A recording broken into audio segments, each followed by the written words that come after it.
So let's discuss the first numerical. Gravitational force on the surface of the moon is only 1/6 as strong as gravitational force on the earth.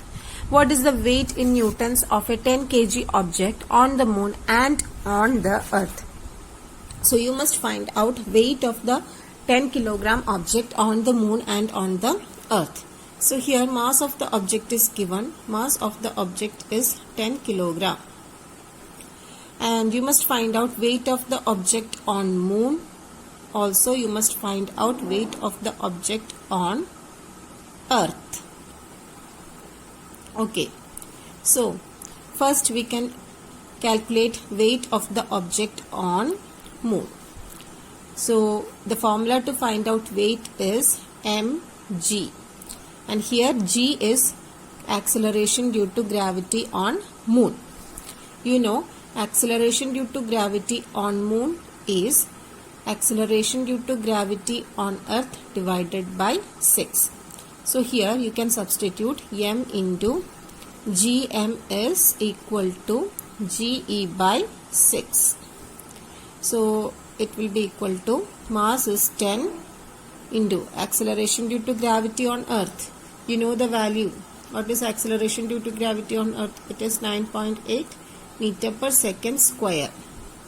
So substitute 9.8 divided by 6, and after simplification and calculation you will get the weight of object on moon is 16.34 Newton. Okay, next, what is the weight of object on earth? Equation is weight is equal to mg, and ge is acceleration due to gravity on earth, equal to mass is 10 into on earth acceleration due to gravity is 9.8, so it will be 98, and unit is Newton. So this is weight of the object on earth. Okay, next let's discuss the second question. A ball is thrown vertically upwards with a velocity of 49 meter per second. Calculate the maximum height to which it rises and also the total time it takes to return to the surface of earth. So a ball is vertically thrown upwards like this, okay, with a velocity of 49 meter per second. So initial velocity u is 49 meter per second. Then on reaching the maximum height, let this be the maximum height. On reaching the maximum height, its velocity becomes 0. So the final velocity of the ball is 0. So the final velocity v is 0. And you must find out the maximum height to which it rises. That means you must find out this distance. And also you must find out the total time it takes to return to the surface of earth. You know, whenever an object is thrown vertically upwards, it will fall down finally due to the gravitational force of the earth. So what is the total time taken to return to the surface of the earth? So here the total time taken will be equal to time taken by the ball to reach the maximum height, and also time taken by the ball to come back to the earth. That means time for ascent and time for descent. This will be the total time taken by the ball. Time for ascent plus time for descent. Okay. Then first we need to find out the maximum height to which it rises. So for that we can use the third equation of motion. V square is equal to u square plus 2as. Okay, because here you know initial velocity u, final velocity v, and the only unknown variable is displacement s here.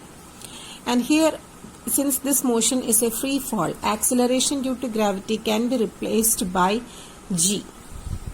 And if the object is moving upwards, acceleration of gravity will take negative value. So here the ball is thrown vertically upwards, so acceleration due to gravity will be negative, because the actual direction of gravity is downward, and if anything moves upward, it is moving against the gravity. So the small g as per sign convention, small g must be taken as negative.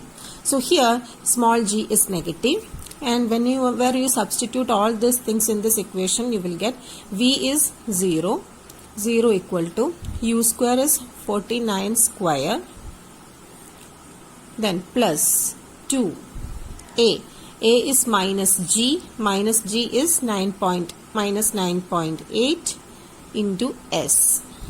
Okay, and you will get 0 equal to 49 square minus 9.8 into 2 is 19.6 into s. Therefore 49 square is equal to 19.6 s.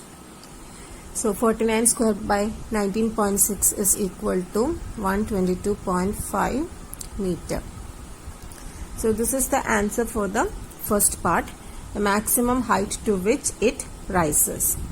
Next, let's find out the total time taken to return to the surface of the earth.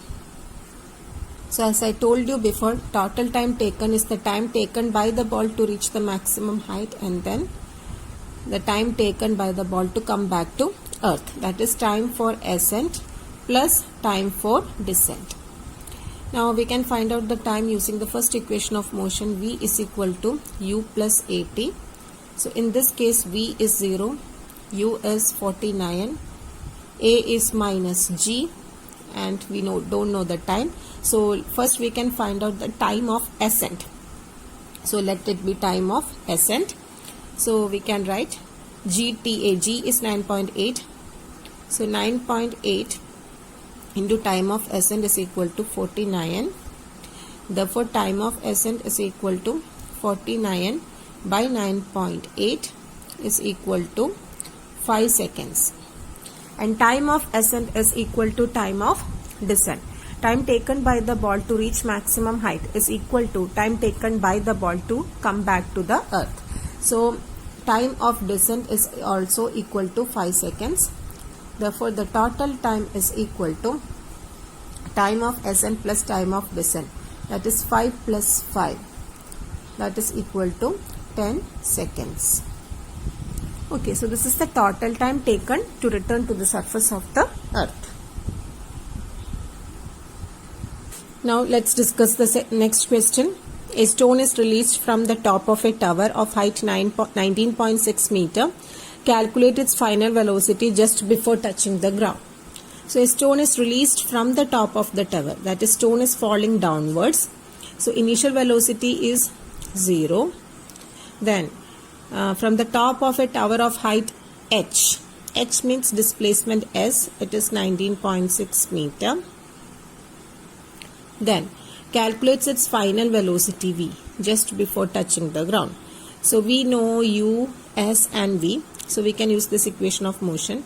V square is equal to u square plus 2as. And here a is equal to plus g because the object is falling downwards.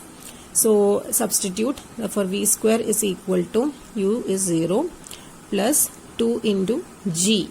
A will be equal to g, and the value of g is 10.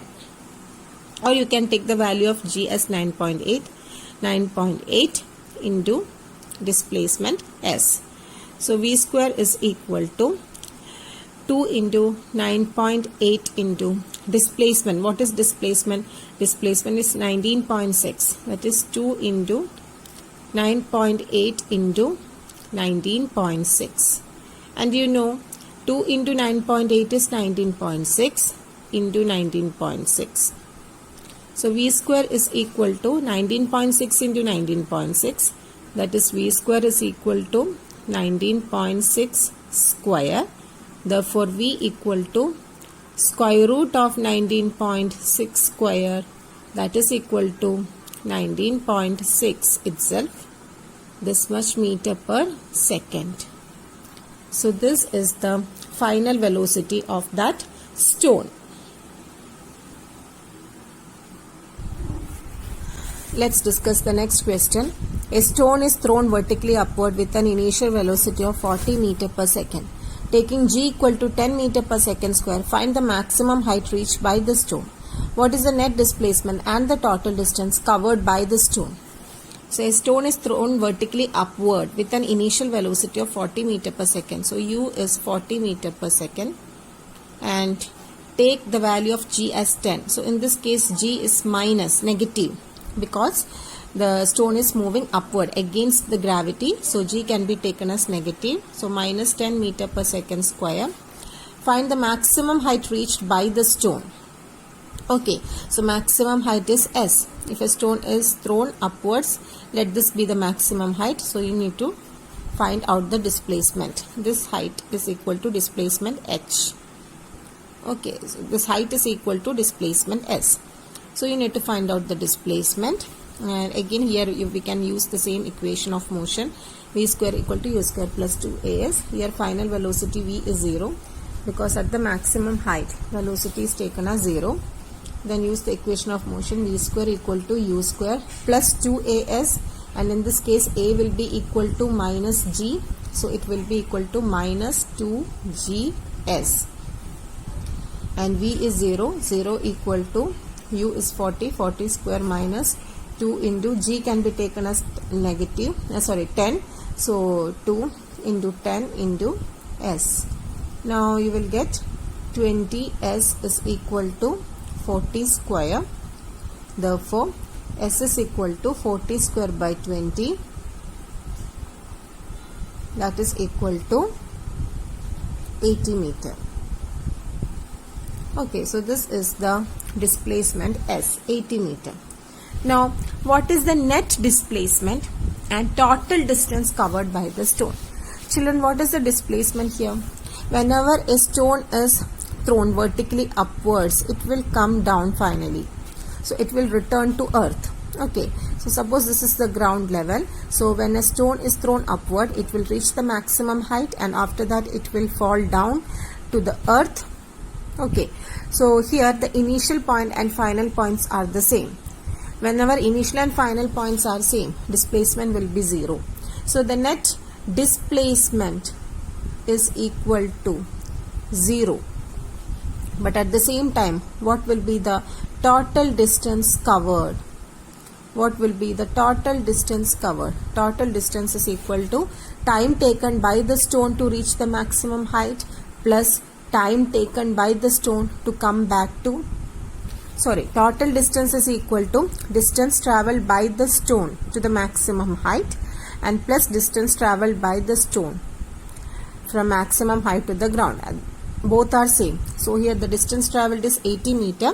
Total distance will be 80 plus 80, that is equal to 160 meter. Okay, so this is the total distance. Total displacement is 0.